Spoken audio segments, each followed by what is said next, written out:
बोले अपना हाथ है मारो मोर मोड़ी गए भोसरी वाले रंडी भोसरी वाली लोग भोसरी वाली चिन्नारी ले अपना हाथ है मोरवा दादी लोग सात बदारी तोर घर हलो अटिया केला घुसवा जरूरत जगे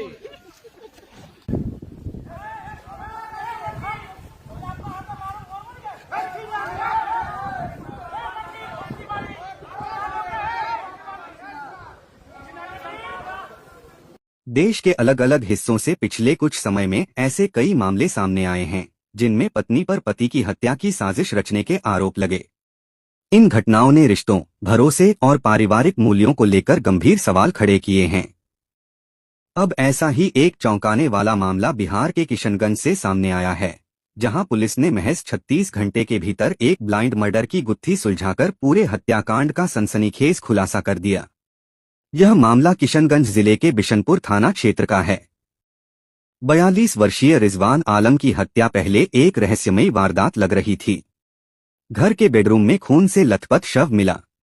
पहली नजर में ऐसा माहौल बनाया गया कि जैसे रात में चोर घर में घुसे हों और विरोध करने पर हत्या कर दी हो। लेकिन पुलिस ने कहानी पर भरोसा करने के बजाय सबूतों पर भरोसा किया। जांच आगे बढ़ी, तकनीकी साक्ष्य जुटाए गए, कॉल डिटेल्स खंगाली गईं, और फिर जो सच सामने आया उसने सभी को हैरान कर दिया। पुलिस के मुताबिक इस हत्याकांड की मुख्य साजिशकर्ता कोई और नहीं बल्कि मृतक की पत्नी डेजी परवीन निकली। उसके साथ गांव का ही युवक अनवर हुसैन भी इस साजिश में शामिल था। दोनों को गिरफ्तार कर न्यायिक हिरासत में भेज दिया गया है। पुलिस जांच में सामने आया कि डेजी परवीन और अनवर हुसैन के बीच पिछले लगभग 9 वर्षों से प्रेम संबंध थे। रिजवान आलम कुवैत में काम करता था और लंबे अंतराल पर घर आता था। इस बार वह विदेश नहीं गया और घर पर ही रहने लगा। पुलिस के अनुसार इससे दोनों के मिलने जुलने में बाधा आने लगी और रिजवान को उनके संबंधों की जानकारी भी होने लगी। यहीं से हत्या की कथित साजिश तैयार की गई। पुलिस के अनुसार 3 जुलाई की आधी रात के बाद डेजी ने अपने प्रेमी को फोन कर घर बुलाया। अनवर लोहे का रॉड लेकर बाउंड्री पार कर अंदर पहुंचा। आरोप है कि डेजी ने कमरे का दरवाजा खोला और सो रहे रिजवान पर लोहे के रॉड से कई वार किए गए, जिससे उसकी मौके पर ही मौत हो गई। वारदात के बाद आरोपियों ने हत्या को चोरी का रूप देने की कोशिश की।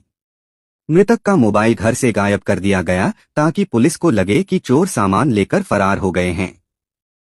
लेकिन अपराधी चाहे कितनी भी चालाकी कर लें, अक्सर कोई न कोई सबूत पीछे छोड़ ही देते हैं। कॉल डिटेल रिकॉर्ड, तकनीकी जांच और वैज्ञानिक अनुसंधान ने पूरी साजिश की परत दर परत खोल दी। पूछताछ में मिले सुराग के आधार पर पुलिस ने हत्या में इस्तेमाल लोहे का रॉड महानंदा नदी से बरामद किया। वहीं मृतक और आरोपी पत्नी के मोबाइल भी गांव की एक बांसबाड़ी में जमीन के भीतर छिपे मिले।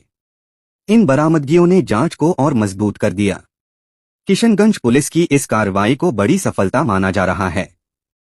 पुलिस अधीक्षक के निर्देश पर गठित विशेष टीम ने मात्र 36 घंटे के भीतर इस सनसनीखेज हत्याकांड का खुलासा कर दिया। यह घटना एक बार फिर याद दिलाती है कि जब रिश्तों में विश्वास टूटता है तो उसके परिणाम बेहद भयावह हो सकते हैं। हालांकि हर आपराधिक मामला अपनी परिस्थितियों और तथ्यों के आधार पर अलग होता है, इसलिए अंतिम सत्य का निर्धारण न्यायालय में प्रस्तुत साक्ष्यों और न्यायिक प्रक्रिया के आधार पर ही होगा। फिलहाल आरोपी पुलिस की गिरफ्त में हैं और आगे की कानूनी कार्रवाई जारी है। तो एक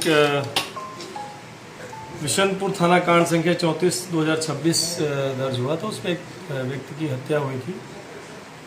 उसी घटना का उद्भेदन हुआ है।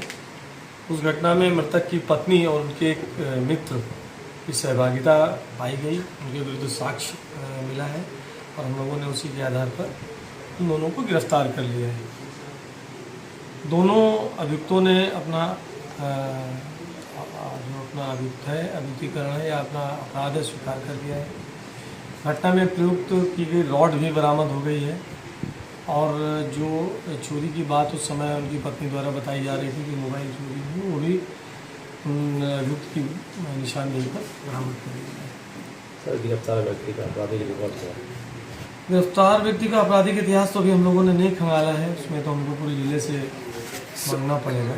सर अवैध संबंध की बात की जा रही है, तो कब से चल रहा था इन दोनों के बीच अवैध ये संबंध? सब चीज़ें अनुसंधान की हैं, वो बाद में हम फिर आपको बता पाएंगे। अभी तो जो प्राइमरी जितनी चीज़ें थी हमने आपको बता दी।